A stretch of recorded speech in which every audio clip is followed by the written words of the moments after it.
guys, welcome back to my channel. My name's Emma and I help people to heal from chronic dizziness such as PPPD.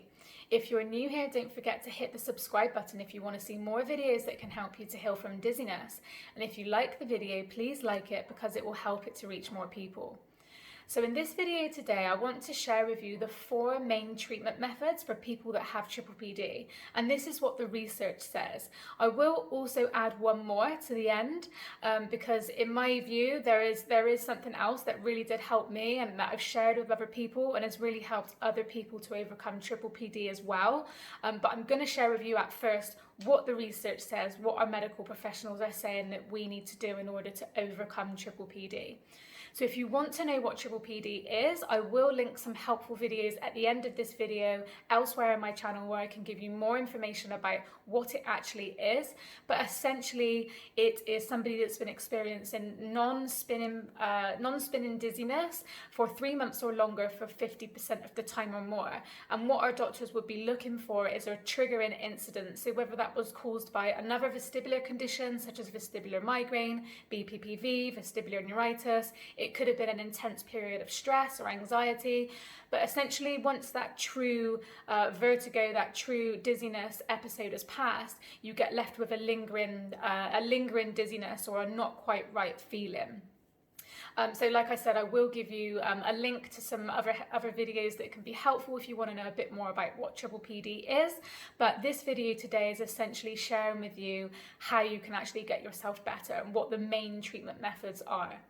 So the first treatment method is cognitive behavioural therapy, also known as CBT. So typically you would be referred by maybe something like your GP or another health professional, and what that will actually do is to help you to work with somebody to help you address your thoughts, your feelings, your emotions, essentially to do with the PPPD, but possibly yourself as a whole person. Maybe you have health anxiety or anxiety that you had before the PPPD.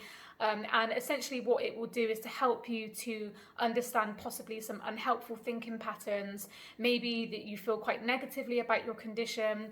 And what the CBT will do is it will offer different methods to be able to help you to cope with the difficult emotions that you feel, possibly to help address the anxiety, and also to help you to become more aware of the sort of thoughts that you're having around your condition and help you to feel possibly more positive, but essentially how to deal with those negative thoughts and actually recognize the sort of thoughts that you're and feelings that you're having.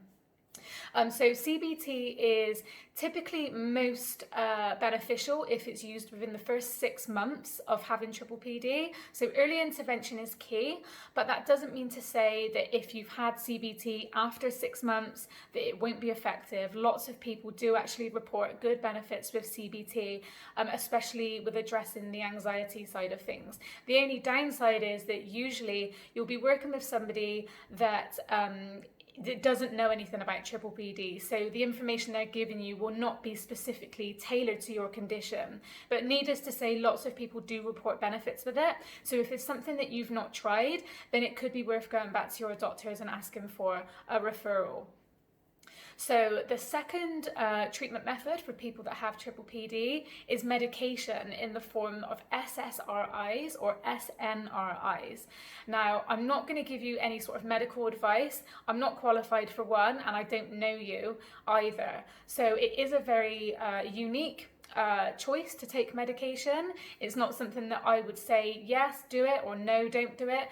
I've spoken to lots and lots of people that have tried medication. Some people do report benefits, some people report some not very nice side effects, or possibly they've been on a series of different medications and they can't really seem to find the right one for them.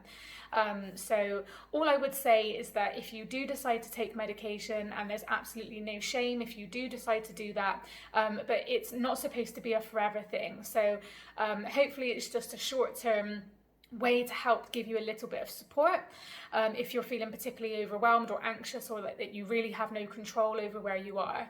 And then you can start to apply the principles of neuroplasticity, getting yourself back out into society, doing things that you enjoy, with a view that eventually, with the assistance of your doctors, you can gradually wean off the medication so that you don't need to take it anymore. That would be in an ideal world. But please do speak with your doctors if you've not taken any medication, or if it's something that you're thinking thinking of doing. It is a very personal and an individual choice. So make sure that you make the right decision for you on that one. So the third treatment method for people that have triple PD is vestibular rehabilitation therapy, or vestibular rehabilitation training, also known as VRT. So essentially what will happen is you'll be referred to by a GP to something like a physical therapist or a physio, and they will sit down with you and they will give you specific exercises that you can do at home. And that will be something like gaze stabilization exercises. It could be exercises with your eyes closed. It could be balance training. But what you're actually trying to address there is that there could be weaknesses within your vestibular system, and that by working on these exercises and practicing these exercises, you will actually get better at them. And that is with a view of maybe bringing on exercises that make you feel a little bit dizzy, in the sense that once you practice them often enough, it will then produce less dizziness, which means that your baseline dizziness will eventually reduce as well.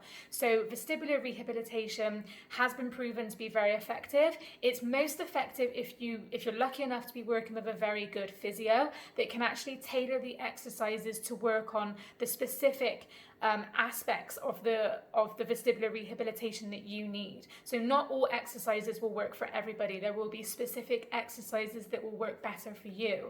So like I said, ideally you should be working with somebody that's an expert and knows a lot about triple PD, knows a lot about you, so that you can get the right exercises. I was unfortunately sent home with generic exercises.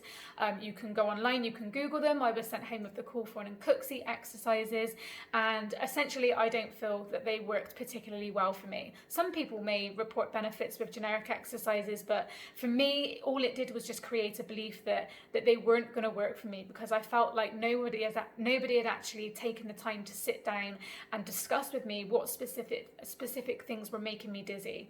So vestibular rehabilitation will typically work for the vast majority of people, but just if you're doing the correct exercises, you stand the best chance of recovering.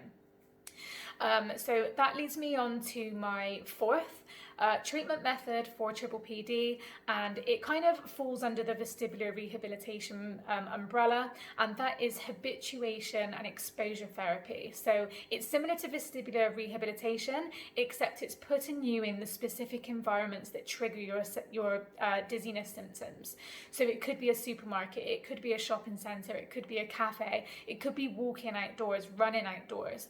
And the idea is that the more that you go to these places that trigger your symptoms, your brain will get used to that environment and the dizziness signals will be turned down, because you have habituated, you have adapted to that environment. So the only thing with habituation exercises is that it's not necessarily addressing the anxiety that people feel about their symptoms or about going to these environments, which is why it may be more beneficial if people are doing more than one of the treatment methods. So it could be that you're doing cognitive behavioural therapy to help you work on the unhelpful thoughts that you're having and helping you with the anxiety, and then you're also doing the habituation and exposure therapy, where you're going out in society, you're going to these different environments that are triggering your symptoms. You're doing them often so that your brain will eventually change. Obviously with your neuroplasticity, it's a sense of relearning, retraining the brain to be able to feel safe and calm in these environments. We all know that anxiety will make dizziness worse. So if you're doing habituation exercises, if you're doing vestibular rehabilitation at home and you're feeling incredibly anxious, then that's going to be not as beneficial to your healing. It doesn't mean to say that you won't improve, but you will probably improve more if you can learn to feel safe and calm inside your body at the same time. So I would say that the people that stand the best chance of improving from triple PD is by not just having one treatment method. It could be that you need to use a couple of the different treatment methods to sort of treat yourself as a whole person. So guys, as you know, I talk about neuroplasticity and how you can use it to heal a lot on this channel.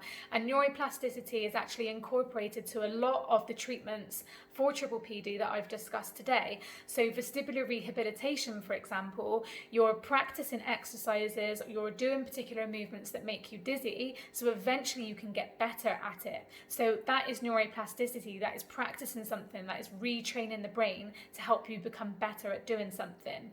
It's the same with with cognitive behavioural therapy. You address that you're maybe feeling or thinking a particular way about your condition. Neuroplasticity and the CBT will basically help you to feel and think differently about where you are. It will help you to address more unhelpful thinking patterns, help you to feel more positive, help you to feel more safe inside your body. So that is doing something different. You practice that often and your brain will change and help you to become, help you to think differently, in more of an automatic way. So the more that you practice, it will just become more of a habit. The same with the habituation exercises. If you practice going to these environments that trigger you often, your brain will change and you will start to be able to feel more normal when you go to these environments. So neuroplasticity has actually been included in almost everything that we've discussed today. So the fifth treatment method that I personally would add to this, and it's not what the research is saying, but it's something that I have had a tremendous amount of improvement with. It's something that I regularly share with the people that I've coached, and they have reported really good benefits too, and that is mindfulness. So mindfulness is essentially being able to recognize any sort of body sensations that you have, whether you would initially view them as positive or negative. It's trying to just view them in a non-judgmental way and just allow and accept whatever you feel in the present moment, to just be there, understanding that difficult and unwanted sensations will eventually pass. And it's just trying to not escape what you're feeling if it's something that you find uncomfortable. So it's not necessarily just meditation. You can do mindfulness meditations that help you to kind of tune into different parts of your body. It can help you to feel more relaxed, but it doesn't necessarily have to be that. Mindfulness could just be that you're out in a supermarket and you feel dizzy, so you stop and just observe that, and you try not to respond in maybe a way that you have done before, in that sort of fight, flight, fear, anxiety response. So mindfulness really helped me to learn to accept that all emotions and sensations are safe, and it helped me to overcome the anxiety that I was experiencing with triple PD, which for so many people is such a huge part of the condition. So I did a lot of mindfulness based practices at home, and I find that they were the most beneficial for me in my healing. So yeah, mindfulness for me has been a tremendous part of my healing journey, and something that I still practice in everyday life now. So maybe you guys have got something else that you find has worked for you. I'd love for you to let me know in the comments. Maybe that what you can share can help somebody else. Maybe it's something like yoga. Maybe it's some herbal supplements or anything else like that that you've done that has helped you to overcome triple PD. Maybe it's been exercise. Lots of people report benefits from intense exercise, from gentle exercise, aerobic exercise, stretching, breathing exercises. There are so many other different things that people can do. So please feel free to let me know in the comments. I would love to hear how you've been helping yourself to overcome triple PD. But that is the end of my video today, guys. I hope you've enjoyed watching, and I will see you in the next video. Bye for now.